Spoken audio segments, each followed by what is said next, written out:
Selamat datang di Wacana. Hari ini kita akan membahas salah satu keputusan finansial, mungkin salah satu yang paling besar dan emosional dalam hidup seseorang, membeli rumah.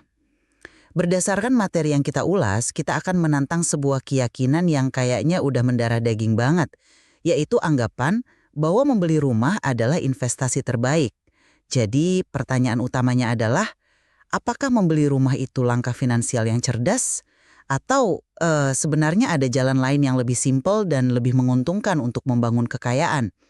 Nah, di sini saya akan berargumen bahwa dari kacamata finansial murni, membeli rumah itu seringkali bukan pilihan yang optimal kalau kita bandingkan dengan investasi rutin di pasar modal. Nah, kalau menurut saya, melihat rumah cuma dari untung rugi finansial itu terlalu sempit ya.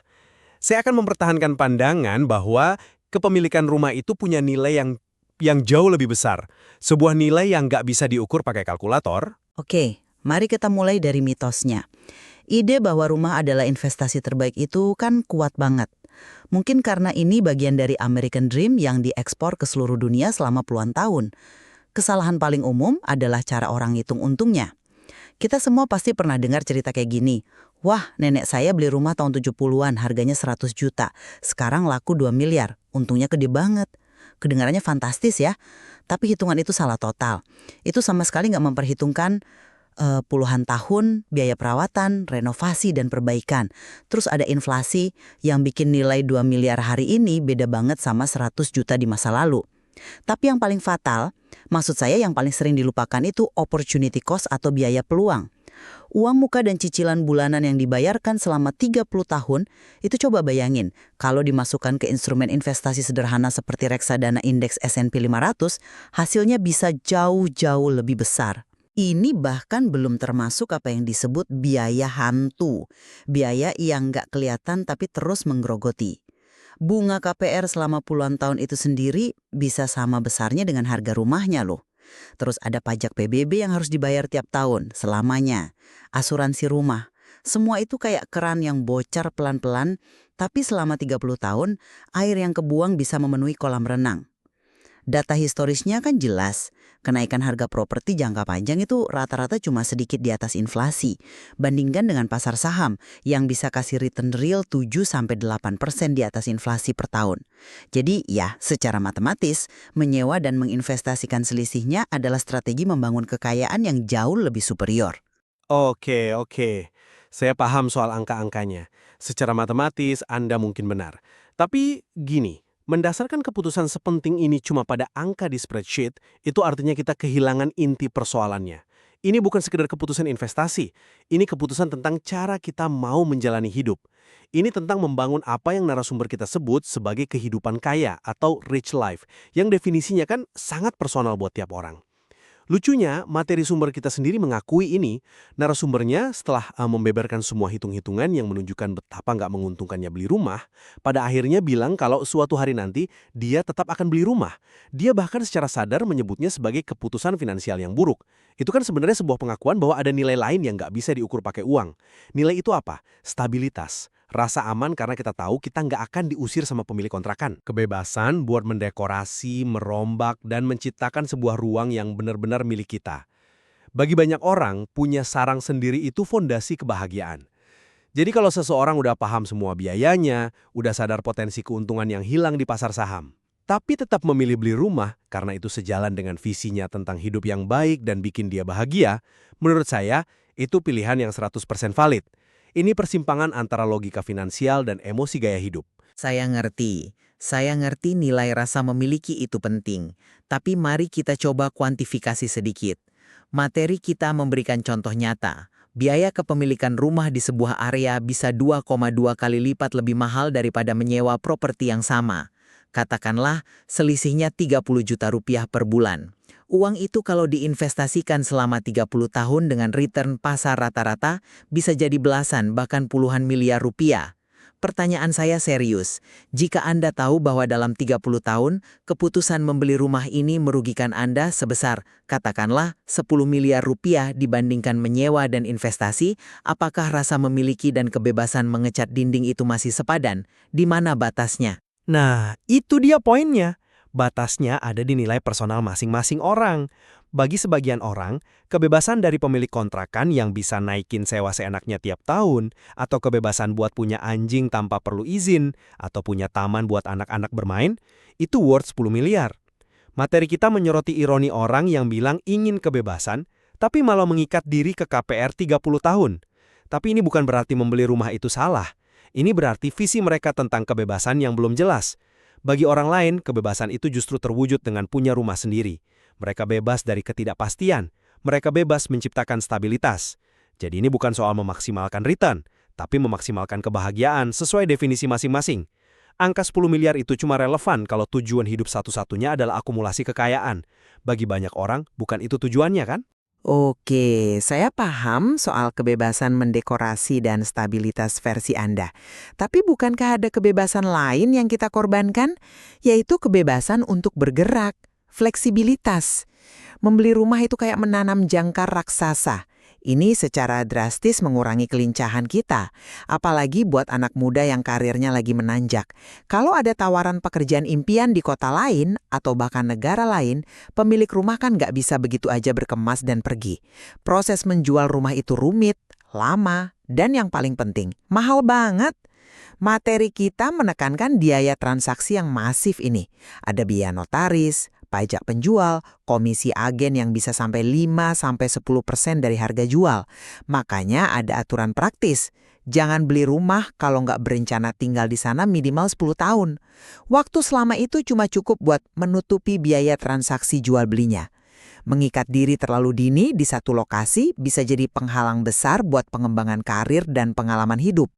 Argumen fleksibilitas itu valid, tapi sangat bias demografi. Itu adalah argumen dari sudut pandang seorang profesional muda di usia 20-an. Coba tanyakan pada pasangan usia 35 dengan 2 anak kecil, apakah fleksibilitas untuk pindah setiap 3 tahun adalah sebuah kemewahan? Tentu enggak. Bagi mereka, stabilitas adalah kemewahan yang sesungguhnya. Keterikatan pada satu lokasi itu bukan kerugian, melainkan keuntungan. Anak-anak nggak perlu gonta-ganti sekolah dan teman. Mereka bisa membangun hubungan mendalam dengan tetangga, jadi bagian dari sebuah komunitas. Itulah fondasi kehidupan keluarga yang sehat. Jadi, apa yang Anda sebut jangkar raksasa yang menghambat, bagi orang lain justru adalah akar kuat yang menopang. Ini kembali lagi ke tahap kehidupan dan apa yang jadi prioritas. Fleksibilitas itu nggak selalu lebih baik dari stabilitas. Baiklah, prioritas bisa beda. Tapi mari kita lihat aspek lain yang sering dilupakan. Kompleksitas. Coba kita bandingkan prosesnya. Berinvestasi di reksadana indeks itu, gimana ya bilangnya? Luar biasa simple. Simple karena kita nggak perlu pusing milih saham satu persatu. Kita cukup membeli seluruh pasar. Ratusan perusahaan terbesar lewat satu produk. Risikonya tersebar, biayanya rendah. Dan kita nggak perlu memantaunya tiap hari. Prosesnya bisa diotomatisasi, diatur sekali, lalu lupakan. Sebaliknya, properti adalah aset yang butuh manajemen aktif. Atap bocor tengah malam, siapa yang urus? Kita. Tembok retak, pipa mampet, tanggung jawab kita. Belum lagi riset pasar properti yang rumitnya minta ampun. Beda lokasi, beda blok, bahkan beda hadap rumah aja, harganya bisa beda jauh. Ini jalan yang jauh lebih rumit, menyita waktu dan energi untuk hasil finansial yang menurut data lebih rendah. Kenapa kita harus memilih jalan yang lebih sulit untuk hasil yang lebih kecil? Tunggu. Hasil yang lebih kecil itu asumsi. Anda lupa satu faktor paling penting yang membedakan properti dari hampir semua investasi lain. Leverage atau biaya ungkit. Dengan uang muka 200 juta, kita bisa mengontrol aset properti senilai 2 miliar. Kalau harga rumah itu naik 10% jadi 2,2 miliar, keuntungan kita 200 juta dari modal 200 juta. Itu return 100%. Anda nggak bisa melakukan itu dengan reksadana.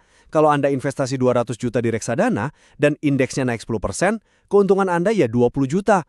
Leverage inilah yang bisa membuat properti menjadi investasi yang sangat kuat. Leverage. Gini, itu pedang bermata dua. Dan mata yang satunya itu tajam banget. Bener, keuntungan bisa berlipat ganda. Tapi risikonya juga berlipat ganda.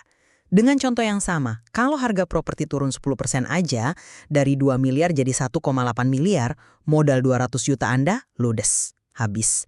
Sementara kalau reksadana Anda turun 10%, Anda masih punya aset senilai 180 juta. Utang KPR Anda kan nggak ikut turun saat harga rumah turun. Satu kesalahan kecil atau momen pasar yang nggak tepat dengan utang sebesar itu bisa menghancurkan kondisi finansial seseorang. Jadi leverage itu bukan keuntungan gratis, ia datang dengan risiko yang masif. Tentu, risikonya ada, saya nggak menyangkal. Poin saya adalah ini bukan pilihan biner yang sederhana antara rumah atau saham.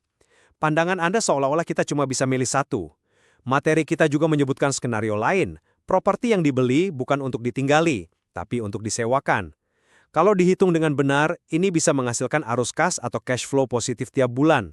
Properti semacam ini perannya dalam portofolio investasi sangat berbeda. Ia bisa jadi sumber pendapatan pasif yang stabil, melengkapi saham yang sifatnya lebih untuk pertumbuhan modal jangka panjang.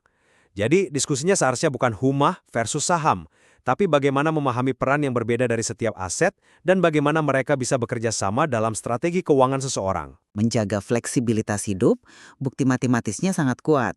Berinvestasi secara disiplin di pasar modal hampir selalu menjadi pilihan yang lebih unggul daripada membeli rumah untuk ditinggali.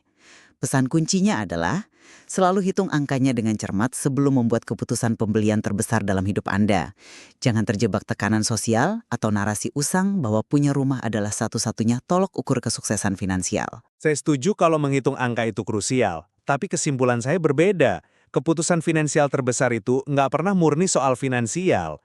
Itu adalah cerminan dari nilai-nilai kita dan visi kita tentang kehidupan kaya. Mungkin benar meremehkan rumah sebagai instrumen investasi itu ada dasarnya secara angka.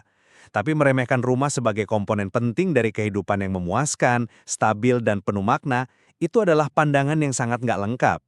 Pada akhirnya sih, kayaknya kedua perspektif kita bertemu di satu titik fundamental ya. Pentingnya intensionalitas atau kesadaran dalam mengambil keputusan. Entah itu memilih untuk menyewa dan berinvestasi agresif, atau memutuskan membeli rumah setelah perhitungan yang matang dan sadar akan semua biayanya. Apapun jalannya, keputusan itu harus selaras dengan visi pribadi yang jelas tentang hidup seperti apa yang mau kita jalani. Tepat sekali. Wacana ini pada akhirnya mendorong kita untuk berpikir kritis, untuk melihat melampaui apa kata orang atau apa yang dianggap normal. Tujuannya adalah untuk benar-benar bertanya pada diri sendiri, apa yang paling berharga bagi saya?